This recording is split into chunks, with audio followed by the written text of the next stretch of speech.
Today we are going to study anatomy and physiology of pancreas. तो anatomy अगर देखी जाए पेनक्रियाज की, तो जो पेनक्रियाज होता है ये सॉफ्ट लोब्यूलेटेड येलो पिंक कलर का ग्लैंड होता है which is lying transversely in the posterior abdominal wall behind the stomach. ठीक है, तो जो येलोइश पिंक कलर का ग्लैंड होता है और ये ट्रांसवर्स लाई करता है स्टमक के पीछे. और स्टमक बेड भी अगर आपने पढ़ा होगा फर्स्ट ईयर में, तो स्टमक बेड बनाता है पेनक्रियाज. तो behind the end transversely in the posterior abdominal wall behind the stomach, extending lies obliquely to the left and slightly upward to the epigastric and left hypochondriac region. अब अगर आप इसके regions देखे जाएं तो ये epigastric and left hypochondriac region में आता है. And it is divided into 4 parts: head, neck, body and tail. ठीक है, तो फर्स्ट ऑफ ऑल हमने देखा एनाटॉमी में सबसे पहले देखा जाएगा कि एक सॉफ्ट लोब्यूलेटेड पिंक कलर का ग्लैंड होता है जो कि ट्रांसवर्सली लाई करता है पोस्टीरियर एब्डोमिनल वॉल पे बिहाइंड द स्टमक. और एक एक्सटेंशन अगर इसका देखा जाए तो ये एपिगैस्ट्रिक रीजन से लेफ्ट हाइपोकॉन्ड्रियक रीजन तक एक्सटेंड करता है. और इसमें 4 पार्ट्स होते हैं: head, neck, body and tail. ठीक, तो सबसे पहले अगर अपन हेड देखा जाए तो जो हेड होता है इसका वो लॉज होता है ड्यूडेनम के फर्स्ट पार्ट में. अगर ऊपर देखा जाए तो ये ड्यूडेनम का फर्स्ट पार्ट आता है जिसमें हेड इसका लॉज किया हुआ रहता है. और अदर बॉर्डर जो होता है वो एक हुक लाइक वो बनाता है, ये हुक लाइक वो स्ट्रक्चर बनाता है जिसको हम बोलते हैं अनसीनेट प्रोसेस. अनसीनेट एक लैटिन वर्ड है जिसका हिंदी मीनिंग होता है hook like, sorry English meaning होता है हुक लाइक, जिसकी वजह से ये लॉज किया हुआ रहता है. ठीक है, तो जो हेड होता है वो ड्यूडेनम में लॉज किया हुआ रहता है. इसका जो नेक होता है वो 2 सेंटीमीटर का होता है. और एंटीरियर सरफेस जो होती है covered with peritoneum and supports the pylorus with the omental bursa intervening. और ये सपोर्ट करता है पाइलोरिस, स्टमक के पाइलोरिस पार्ट को सपोर्ट करता है. देन आती है बॉडी. बॉडी में 3 सरफेसेस होती हैं: एंटीरियर, पोस्टीरियर एंड इंफीरियर. अब है टेल. टेल अगर देखा जाए इसका तो tail is narrow and contained with 2 layers of the lienorenal ligament together with the splenic vessels. तो जो टेल होती है वो पीछे जाके नैरो हो जाती है और कुछ लिगामेंट्स होते हैं यहाँ पे, और इसकी जो टेल होती है उस पर स्प्लीन जो है वो लॉज किया हुआ रहता है. अब इसमें देखा जाए एनाटॉमी में, देखो ये है पेनक्रियाज. पेनक्रियाज में जो सप्लाई देती है डक्ट होती है पेनक्रियाटिक डक्ट, ये आगे जाके 2 पार्ट्स में डिवाइड हो जाएगी, तो उसको बोला जाता है एक्सेसरी पेनक्रियाटिक डक्ट. अब जो पेनक्रियाटिक डक्ट होती है, जो मेन डक्ट होती है, उसको क्या बोलते हैं? डक्ट ऑफ विर्संग भी बोला जाता है. ठीक है, और जो एक्सेसरी पेनक्रियाटिक डक्ट होती है इसको डक्ट ऑफ सेंटोरिनी भी बोला जाता है. अब यहाँ पे क्या क्या चीजें लॉज करती हैं? सबसे पहले तो ये देखा जाएगा कि गॉल ब्लैडर है और यहाँ पे है right and left hepatic duct.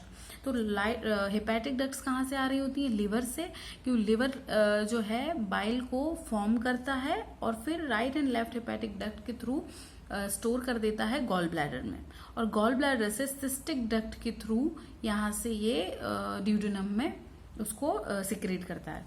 अब जैसे ही इसमें आता है right and left hepatic duct open होती हैं सिस्टिक डक्ट में, और यहाँ पे ये बाइल डक्ट है क्योंकि यहाँ से गॉल ब्लैडर का बाइल भी आ सकता है और लिवर का बाइल भी आ सकता है, तो इसको कॉमन हेपेटिक डक्ट बोला जाता है. यहाँ पे कॉमन हो जाता है हेपेटिक डक्ट, यहाँ पे कॉमन हो जाती है क्योंकि राइट और लेफ्ट दोनों आ जाती हैं, और फिर यहाँ से सिस्टिक डक्ट और राइट और लेफ्ट हेपेटिक डक्ट आ जाएंगी जो तीनों ही हैं जो बाइल का सिक्रेट करती हैं, तो इसको कॉमन बाइल डक्ट बोला जाता है. और फिर ये जो कॉमन बाइल डक्ट है वो आके ड्यूडेनम में ओपन हो जाती है और यहाँ पे बाइल का सिक्रेशन होता है. देन ये जो पेनक्रियाटिक डक्ट होती है जो आगे जाके एक्सेसरी पेनक्रियाटिक डक्ट में डिवाइड हो जाती है, ये माइनर ड्यूडेनल पैपिला और मेजर ड्यूडेनल पैपिला के थ्रू ड्यूडेनम में ओपन होती है और अपना सिक्रीशन देती है. अब इसके सिक्रीशंस के बारे में पढ़ा जाएगा. ये हो गया एनाटॉमी ऑफ पेनक्रियाज. देन आता है फिजियोलॉजी ऑफ पेनक्रियाज.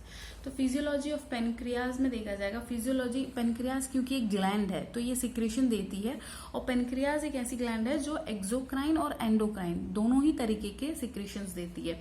तो एक्सोक्राइन में ये कुछ डाइजेस्टिव एंजाइम्स देती है, एंडोक्राइन में तो हमने पढ़ा हुआ है insulin, glucagon, somatostatin and gastrin secrete करता है, पर एक्सोक्राइन में ये कुछ डाइजेस्टिव एंजाइम सिक्रेट करती है जो कि होते हैं एमाइलेज, लाइपेज एंड प्रोटीएज, और एंडोक्राइन में insulin, glucagon, somatostatin and gastrin secrete करती है। अब एक्सोक्राइन एक्टिविटी में देखा जाए तो पेनक्रियास जो है daily 1500 to 2500 ml colourless odourless fluid of pH fluid secrete करता है जिसका पीएच 8 होता है। ये जो फ्लूइड होता है उसमें क्या क्या एंजाइम्स होते हैं, amylase, lipase and protease. Then आता है एंडोक्राइन सिक्रेशन। एंडोक्राइन सिक्रेशन जो है, endocrine secretion islet of Langer, endocrine secretion जो होती है पेनक्रियाज में देखा जाए तो आइसलेट्स होती हैं लैंगर, जिनको आइसलेट्स ऑफ लैंगरेंस बोला जाता है, जिनका नंबर कितना होता है 1 मिलियन इन नंबर। ये नंबर इनका जो है वो 1 मिलियन होता है। अब ये लैंगरहेंस जो होती हैं इनमें 3 टाइप्स की सेल्स होती हैं, अल्फा, बीटा, गामा, 4 टाइप्स की होती हैं, alpha, beta, gamma and PP sales. तो जो अल्फा सेल्स होती हैं वो आउटर मोस्ट लेयर जो होती है लैंगरहेंस की वो अल्फा सेल्स की होती है जो कि 20% सिक्रेशन देती है ग्लूकागॉन का। देन बीटा सेल्स होती है, सेंट्रल लेयर जो होती है वो बीटा सेल्स की होती है जो कि 75% सिक्रेशन देती है इंसुलिन का। देन इंटरमीडिएट लेयर होती है गामा सेल्स की जो कि सोमेटोस्टेरिन एंड गैस्ट्रिन का सिक्रेशन करती है जो कि 5% होता है। और जो पीपी सेल्स होती हैं वो पैनक्रियाटिक पॉलीपेप्टाइड सिक्रेट करती हैं जो कि pancreatic polypeptide VIP and GIP का सिक्रेशन करती हैं। तो वीआईपी और जीआईपी क्या होता है, वीआईपी होता है vasoactive intestinal peptide and GIP होता है गैस्ट्रो इंटेस्टाइनल इनहिबिटर पेप्टाइड। ठीक। Then internal secretion of pancreas drive from islet of Langerhans. तो जो पेनक्रियास का जो इंटरनल सिक्रेशन होता है वो ड्राइव किससे होता है, आइसलेट्स ऑफ लैंगरेंस से। Insulin store of sugar converts in energy. Insulin जो है वो शुगर के स्टोर को एनर्जी में कन्वर्ट करता है। देन आता है ग्लूकागॉन।